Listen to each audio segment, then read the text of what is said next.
Hello student, welcome to Genic education. Previous video में हमने बात किया था वाईटी मोड के बारे में और आपको अच्छे से क्लियर हो जाना चाहिए। वाईटी मोड में क्या करते हैं, वाई में हम लोग सिग्नल देते हैं जिसे हमें एज इट इज सीआरओ की स्क्रीन पे देखना है, और जो एक्स प्लेट है उस पर कौन सा सिग्नल देते हैं, एक रैंप सिग्नल। ठीक है, वो क्या होता है आपका टाइम एक्सिस। ये एकदम अच्छे से क्लियर था। ठीक है, तो जो हमारे पास वाईटी मोड था उसमें क्या किया था मैंने,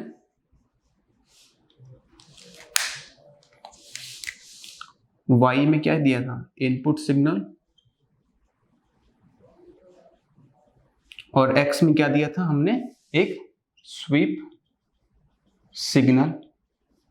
ठीक है, या इसको क्या बोल सकते हैं, टाइम सिग्नल, या फिर क्या बोल सकते हैं इसको, सॉटूथ वेवफॉर्म।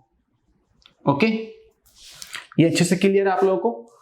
और अब क्या करने वाले हम लोग, पढ़ने वाले हैं एक्स वाई मोड। तो एक्स वाई मोड में हम लोग क्या करेंगे, अब एक्स वाई मोड में क्या करने वाले हैं हम लोग, जो वाई प्लेट में सिग्नल जाएगा वो होगा इनपुट सिग्नल,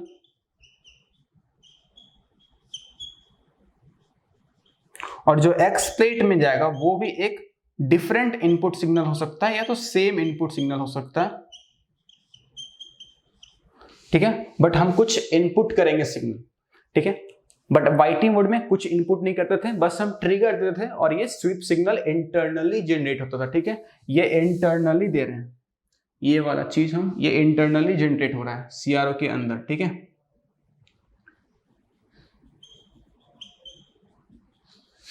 और ये हम आउटसाइड, फ्रॉम आउटसाइड। ठीक है, और यहां पर क्या होता है, ये भी क्या है, फ्रॉम आउटसाइड, बाहर से देते हैं सिग्नल, ये फ्रॉम आउटसाइड। और ये सिग्नल भी क्या है, फ्रॉम आउटसाइड। ठीक है, तो एक्स वाई और वाईटी मोड में डिफरेंस किसके वजह से आया है, अगर आप ध्यान से देखें तो जो एक्स प्लेट में सिग्नल दे रहे हैं उसकी वजह से ही हमारे पास एक डिफरेंस आ गया, मोड चेंज हो गया।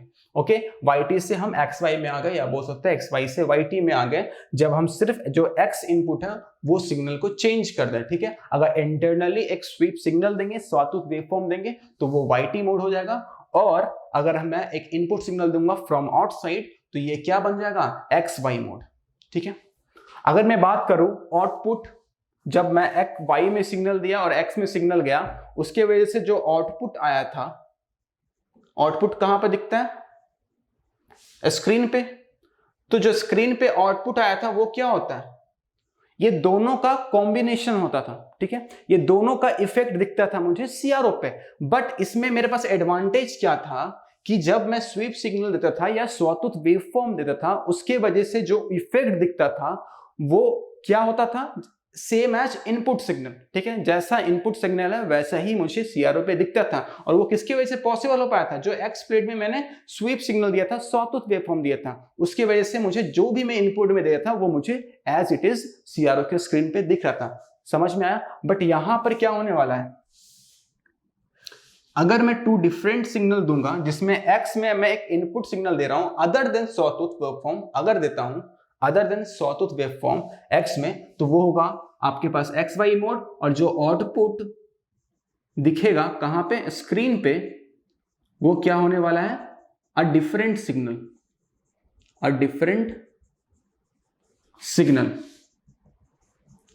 ठीक है, एक डिफरेंट सिग्नल दिखेगा, और यहां पे स्क्रीन पे क्या दिखेगा, सेम एज वाई इनपुट।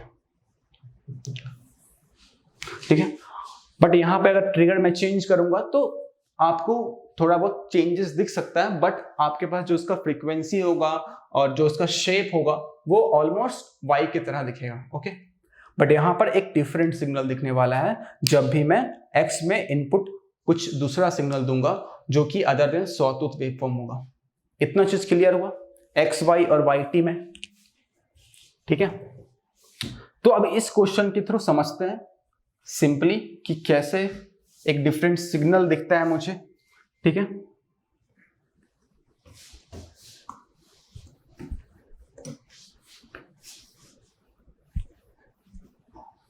दोनों में तो क्या हो रहा है, सेम ही है, दोनों में हम सिग्नल दे रहे हैं और दोनों से एक हमें आउटपुट दिख रहा है जो कि क्या है, इफेक्ट है दोनों के, दोनों का इफेक्ट हमें दिखता है स्क्रीन पे। तो दोनों का इफेक्ट दिखता है तो चेंजेस बस कहां करते हैं, एक्स की वजह से। अगर एक्स में हम एक सॉटूथ देते हैं तो मुझे एज इट इज दिख जाता जो वाई में था, लेकिन अगर एक्स में एक सॉटूथ नहीं देंगे, कुछ और सिग्नल देंगे, तो क्या दिखेगा, मुझे एक डिफरेंट सिग्नल दिखेगा जो कि अगेन क्या होगा, outcome of both the signal, ठीक है। तो इस क्वेश्चन में क्या गिवन है, the two signals S1 and S2 shown in figure are applied to Y and X deflection plates of an oscilloscope, ठीक है। तो एक ऑसिलोस्कोप में क्या किया मैंने, एक Y में इनपुट दिया और एक X में इनपुट दिया। तो मैंने पहले बताया था ये क्या है, आउटसाइड से दिया होगा, ये तो इंटरनली जनरेट हुआ नहीं होगा, ठीक है। ये क्या है, आउटसाइड, फ्रॉम आउटसाइड, ये सिग्नल मैंने बाहर से दिया, किसमें, X में। ये भी मैंने क्या किया, फ्रॉम आउटसाइड, ये भी मैंने दिया बाहर से, ठीक है। तो ये क्या बोल रहा है, Y plate, Y deflection plate. Y deflection plate मतलब क्या होता है आपके पास, horizontal plate, horizontal plate of CRT, और ये क्या करवाएगा आपके पास, वर्टिकल डिफ्लेक्शन, ठीक है। और यहां पर क्या होने वाला है, ये किस प्लेट में देता हूं मैं, वर्टिकल प्लेट में, और ये क्या करवाएगा मेरे पास, हॉरिजॉन्टल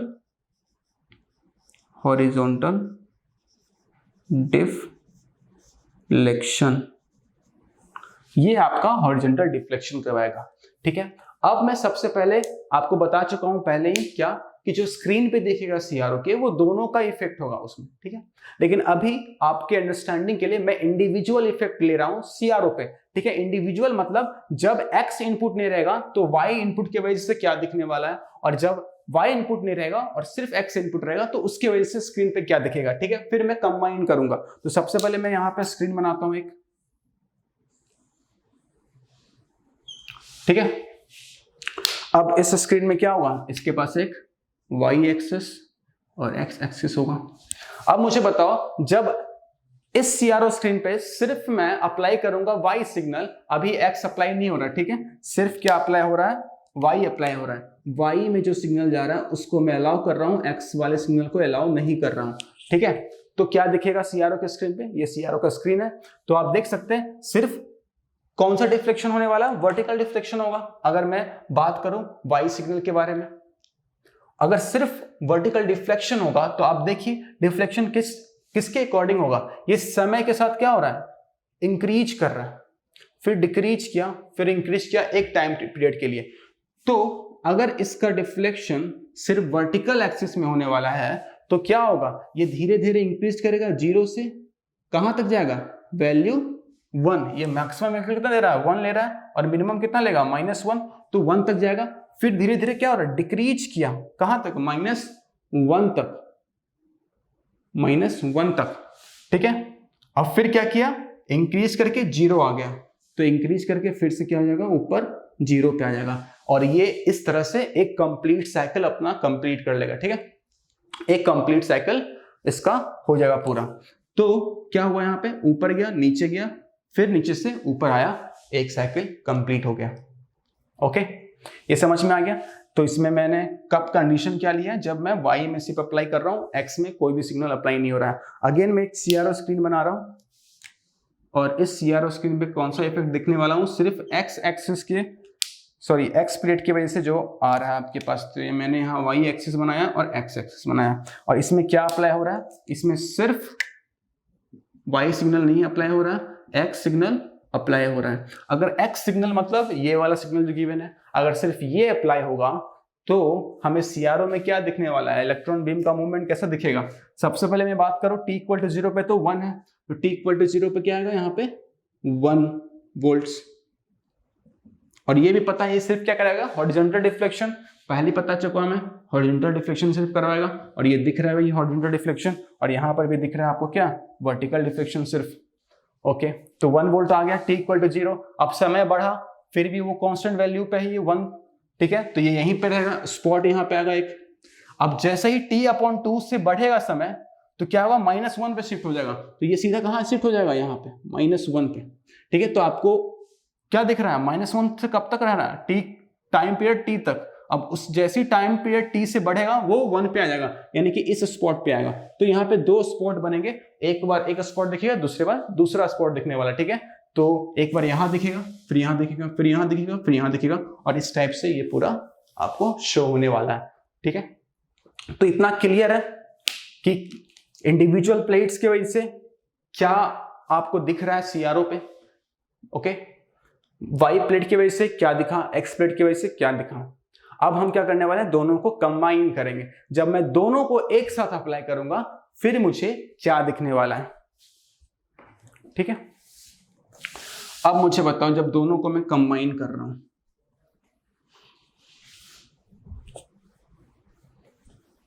अगर मैं दोनों को कंबाइन करता हूं तो मेरे पास क्या दिखेगा।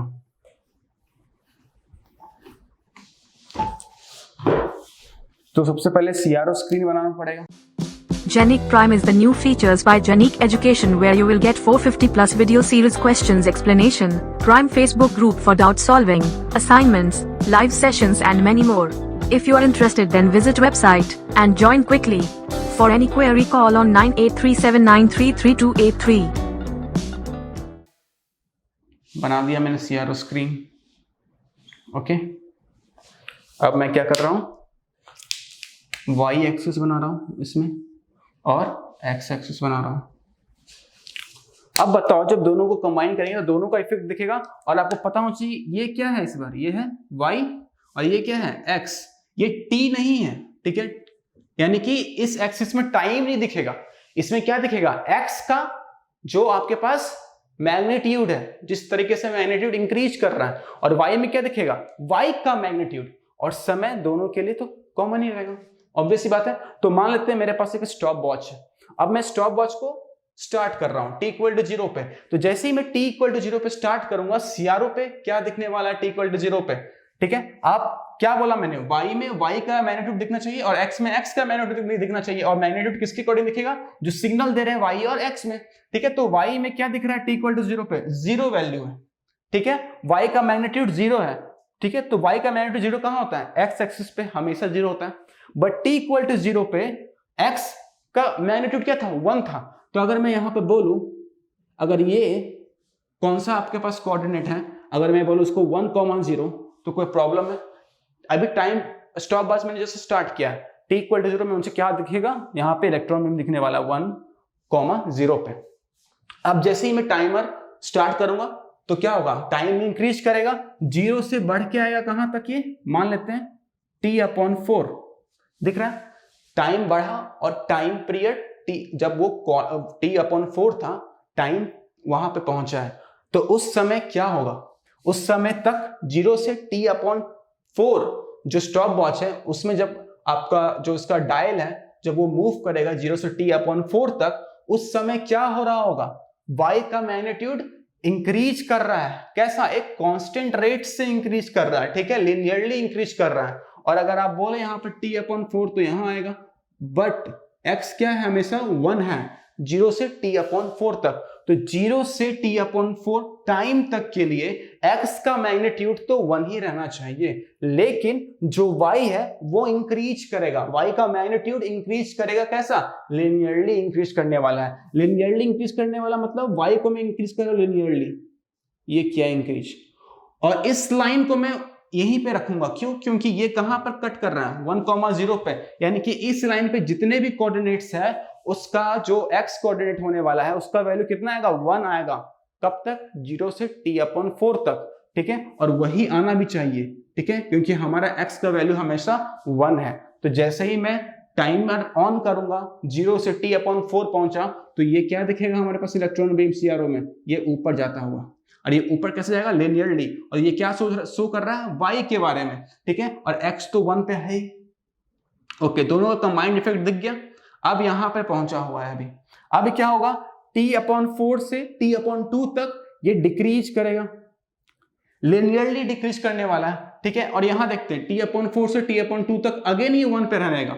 तो जैसे ही लिनियरली इंक्रीज किया था वैसे ही लिनियरली डिक्रीज करेगा, वहीं पे करेगा, क्योंकि x का कोऑर्डिनेट तो चेंज हो ही नहीं सकता, क्योंकि x का जो मैग्नीट्यूड है वही चेंज नहीं कर रहा, ठीक है। लेकिन y का तो चेंज कर रहा है, वो डिक्रीज कर रहा है, तो डिक्रीज करके कहां तक आएगा, 0 तक। अब अगेन अगर t/2 से लेकर 3t/2 तक मैं बात करूं, अगेन वो डिक्रीज कर रहा है और कहां तक जा रहा है, -1 तक, y का कोऑर्डिनेट। अब x का देखते हैं, तो t/2 से 3t/2 तक इसका वैल्यू क्या है, -1 है, ओके। नाउ अब क्या हो सकता है, अब क्या मैं इसको नीचे डिक्रीज करवा सकता हूं, इसी वेव फॉर्म को, मेरा इलेक्ट्रॉन बीम नीचे पहुंच चुका है, उसको मैं नीचे ऐसे कर सकता हूं, नहीं कर सकता हूं, क्यों, क्योंकि यहां पर अब क्या हो गया है, जो x का मैग्नीट्यूड है वो चेंज कर चुका है, कब, t/2 के बाद चेंज कर चुका है, t/2 के बाद जो x का मैग्नीट्यूड है वो -1 हो चुका है, तो वो लिनियरली डिक्रीज करेगा y, लेकिन कैसे करेगा, किस टाइप से करेगा, कुछ इस टाइप से। ये अब क्या आने वाला है, नीचे लिनियरली डिक्रीज करेगा, लेकिन ये -1 होगा, क्योंकि इसका कोऑर्डिनेट हमेशा -1 ही होने वाला है, ठीक है, -1, y, जिसको -1 पे रहना 3t/2 तक। अब 3t/2 से t के बीच में जब टाइमर पहुंचेगा तो क्या हो रहा है, ये लिनियरली इंक्रीज कर रहा है y का मैग्नीट्यूड, तो मैं y का मैग्नीट्यूड लिनियरली इंक्रीज करवाता हूं, बट मुझे देखना पड़ेगा x क्या है उस समय, और x उस समय भी -1 ही है, तो मैं क्या करूंगा, ये लिनियरली इंक्रीज करके कहां तक जाएगा, 0 में पहुंच जाएगा, ठीक है। ये 0 पॉइंट पे पहुंच गया आपके पास, ठीक है। तो आपके पास क्या कुछ दिखेगा, कुछ इस टाइप से, ओके, कुछ इस टाइप से आपके पास आउटपुट दिखने वाला, जो कि दोनों का क्या है, इफेक्ट है, ओके। तो आपको मैग्नीट्यूड का ख्याल रखना है, तो जो y दिखा रहा है वो y प्लेट में जो सिग्नल गया है उसका मैग्नीट्यूड कैसे वेरी कर रहा है वो बता रहा है, और जो x यहाँ पे है वो टाइम नहीं बता रहा है, जो x प्लेट में सिग्नल दिए उसके मैग्नीट्यूड के बारे में बता रहा है, और आपको दोनों को ध्यान में रख के प्लॉट करना है आउटपुट वेवफॉर्म, ओके। तो ये हमारे पास कुछ इस टाइप से दिखा। तो आप देख सकते हैं मैंने y में एक ट्रायंगुलर दिया, ठीक है,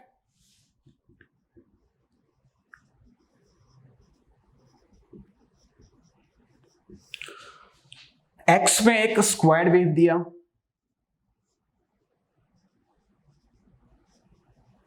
बट आउटपुट ना ही ट्रायंगुलर है और ना ही स्क्वायर है, तो आउटपुट इज कंप्लीटली डिफरेंट, जो मैंने पहले ही आपको बताया था, ओके। तो यही हमारा क्या है, एक्स वाई मोड।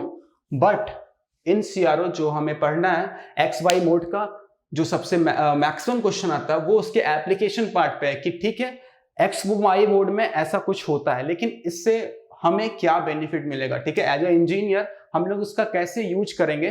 तो उसका जो एप्लीकेशन है वो कहाँ पे आता है, लीसा-जोस पैटर्न में। जब आप कुछ पर्टिकुलर टाइप के सिग्नल्स देते हैं तो आपके पास एक डिफरेंट टाइप का कुछ डायग्राम मिलता है, ठीक है, पैटर्न मिलता है, उस पैटर्न से आप बहुत कुछ पता लगा सकते हैं जो आपने इनपुट सिग्नल दिया उसके बारे में, ठीक है। तो ये तो उसको भी अच्छे से डील करेंगे, ठीक है, वो एक अलग वीडियो में बनेगा। बट ये बेसिक था एक्स वाई मोड में, ठीक है। एक्स वाई मोड में जो हमने किया वही लीसा-जोस पैटर्न भी एक्स वाई मोड के वजह से ही आता है, बट उससे मैक्सिमम क्वेश्चन पूछते हैं तो उसको अच्छे से डील करना जरूरी है, इसलिए एक सेपरेट वीडियो उसका बनेगा, ओके। तो तब तक आप खुद से ट्राई कीजिए एक्स वाई मोड के जो क्वेश्चंस हैं उसको सॉल्व करने का, जो कि लीसा-जोस पैटर्न पे बेस्ड नहीं है, जो नॉर्मल क्वेश्चन है, ठीक है, उस पे बेस्ड क्वेश्चन का। इस टाइप के कोई क्वेश्चन दिखते हैं जहां पर आपके पास रैंडम 2 सिग्नल दे दिया जाता है और पूछा जाता है आउटपुट क्या होगा, तो उस क्वेश्चन को भी खुद से सॉल्व कीजिए, वो बनना चाहिए क्योंकि आपको समझ में आ रहा है, ठीक है। तो बस ध्यान रखिए एक्स वाई मोड में कि वाई क्या शो कर रहा है, magnitude of the Y signal with time, और X again magnitude of X signal with time. और टाइम यहाँ पर कोई भी एक्सिस टाइम नहीं दिखा रहा है, टाइम आपके पास जो स्टॉप वॉच है वही टाइम है, ठीक है। उस टाइम से कैसे स्टार्ट हो रहा है, सब कुछ चीजें हैं, ये सब आपको पता होना चाहिए अच्छे से, ओके। तो फिर नेक्स्ट वीडियो में मिलते हैं, तब तक all the best, thank you so much.